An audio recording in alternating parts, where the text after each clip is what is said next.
Agar siz hech qanday ruxsatsiz 2018-yil 1-maygacha turar joy, noturar joy yoki o'zboshimchalik bilan bino qurgan bo'lsangiz, sizni uyingizni hech kim buza olmaydi va hattoki kadastr yoki boshqa organlar tomonidan bu harakatingiz uchun jarima qo'llanilishi mumkin emas. Videoni oxirigacha ko'ring, kanalga obuna bo'ling, hozir tushuntirib beraman.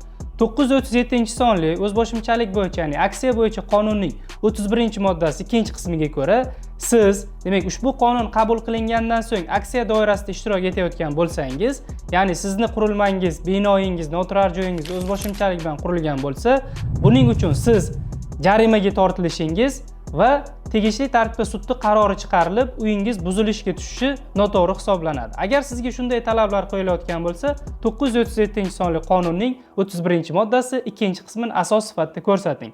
Bizga obuna bo'lsangiz, huquqlaringizni yanada tez bilasiz va like tugmasini bosib qo'yishni unutmang.